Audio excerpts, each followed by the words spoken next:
Hey everyone, today we're looking at heat rash. I previously had a short video that looks at this and it's clearly something that bothers a lot of people. The short video has been blowing up, so I wanted to expand on it a little bit more. If you've ever experienced those itchy red bumps when you're on holiday or on a hot day, keep watching this video so you know what to do. We'll explore what heat rash is, how to manage it, and how to prevent it. I'm Dr. Sapna. I'm a doctor who studied dermatology and suffers with acne, and that makes me the perfect person to talk about it. I release videos every week, so hit subscribe.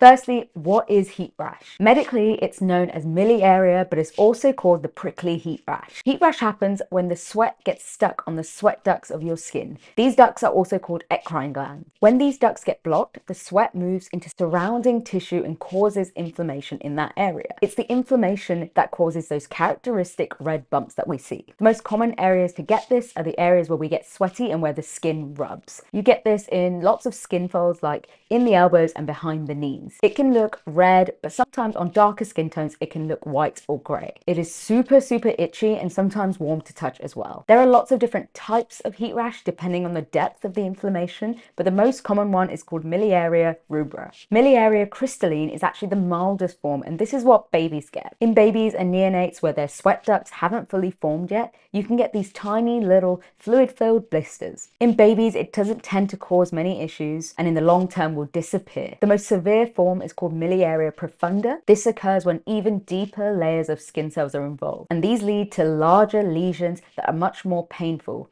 but they're very rare. So why does this happen? Heat rash is commonly caused by hot, humid environments. When your body sweats more than usual, these ducts can get blocked, especially when the environment is so hot and humid that your sweat can't evaporate off. When this happens, your body thinks it's even more hot, so tries to produce more sweat. And it's this cycle that causes that blockage. This can happen in any environment that you're sweating in. So most commonly it happens on holidays when you're in hot, humid environments, but this can even happen when you're at the gym and you're not wearing well-ventilated clothing. It generally can happen to any age, any gender. There's no specific group of people this affects. I'm going to talk about how you can avoid getting heat rash, and then later I'll talk about the treatments if you already have it. So how do you prevent heat rash from even happening? Firstly, stay cool. I know it sounds really obvious, but the simplest way to prevent heat rash is to stay cool. Wearing loose-fitting, breathable clothing from natural fibers such as cotton and linen can help you keep cool in those hot environments. If you wear clothes that are too tight, particularly when you're exercising, this can actually worsen the occlusion and blockages that you get on the sweat ducts. You can stay cool by avoiding sun exposure,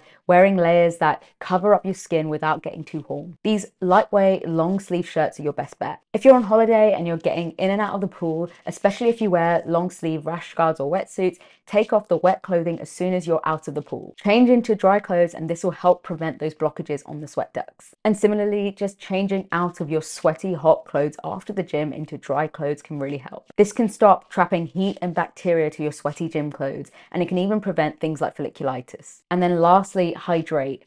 Drink plenty of fluid. This actually helps regulate your body's temperature, so you don't need to produce as much sweat and you're less likely to get heat rash. Remember, it's the overproduction of sweat in the context of hot and humid environments where the sweat can't evaporate off that causes these blockages. If you already have heat rash, here are some treatment options. Something to remember is that the majority of heat rash actually resolve on their own. Often you don't actually need to do anything, but when you leave that hot, humid environment, it will get better on its own. But while you're still on holiday, it's really uncomfortable and itchy, so here are a couple of things that can make it more comfortable. Like I mentioned, cooling down your skin will help. Move away from the sun, move into cooler environments, take cool showers to help cool down the skin. This will reduce some of that inflammation and stop the overproduction of sweat. Next, try not to aggravate the skin. What I mean by that is don't itch. Try not to scratch it, try not to rub it with towels. This will only worsen the inflammation. Cooling the skin down will help with the itching as well. There are a couple of topical treatments that can help with this. Firstly, calamine lotion. Calamine lotion